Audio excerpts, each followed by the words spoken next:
Hi everybody, I'm Sam Pfeifle. I'm the editor of SPARPointGroup.com.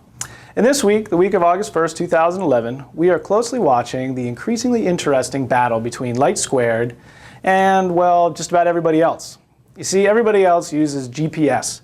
And there's quite a possibility that GPS is going to be affected by the fact that LightSquared has been conditionally approved to deploy thousands of 4G transmitters by the FCC.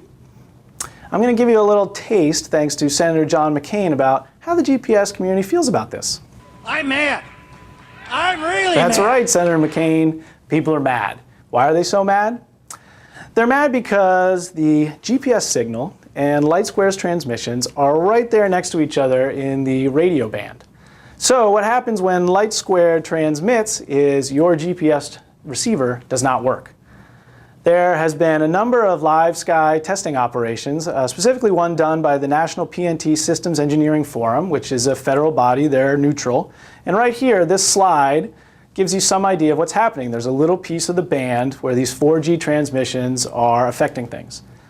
In their testing, they've found that emergency vehicles, for example, can't be found. Also, the FAA has done some testing. The FAA, in a report released July 12th, predicts that maybe 800 lives could be lost in the first year if their GPS signals are affected in this way. They won't be able to find their planes well enough.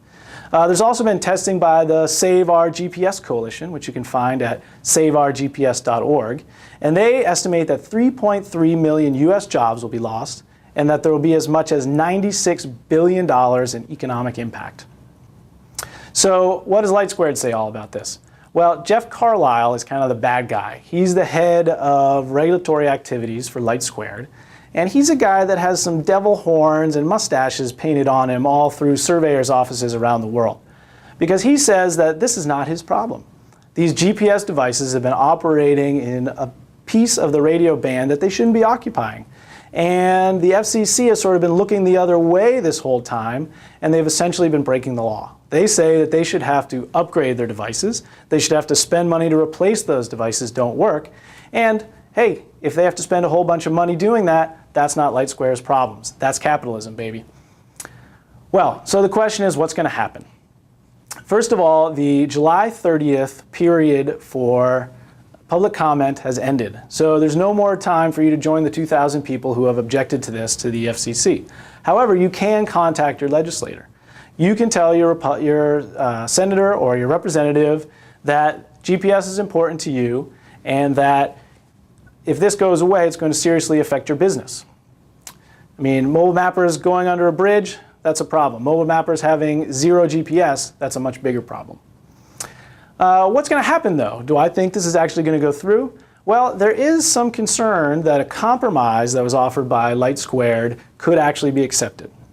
What LightSquared says is that if they move 10 megahertz over and they reduce their power by 50%, then they can make it so that only 1% of GPS devices are going to be affected.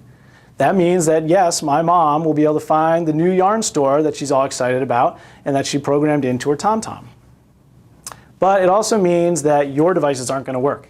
Those are the FAA devices. Those are the devices that are used with mobile mappers. Those are the devices that are used in 3D data capture to make sure that stuff is geo-referenced and not just pretty pictures. Unfortunately, the FCC, those guys aren't scientists. All they are is administrators. And so they may see this as a compromise. And they might be affected by the $4 billion deal that just happened between LightSquared and Sprint. When that kind of money is going down, that means there are lobbyists in their ears. Right? So they might say, hey, surveyors and FAA, you need to deal with this situation. LightSquared is bending over backward. Do I think that's actually going to happen? It's hard to say, but I don't think so. I think the defense industry is too reliant on GPS. I think the FAA is too reliant on GPS. I think agriculture, which is a big lobbying body, is too reliant on GPS. And I agree with FAA head Randy Babbitt when he tells people publicly that he doesn't think that GPS is going anywhere. However, you never know. You want to make sure that your voice is heard right now so that you don't get caught unawares. So that's probably going to be the story for GPS. It'll be fine, at least until the Air Force decides to stop funding it. But that's a problem for a different day. Until then, I'm Sam Pfeifle. I'm the editor of SPAR Point Group, and I'll see you next time. Thanks for watching.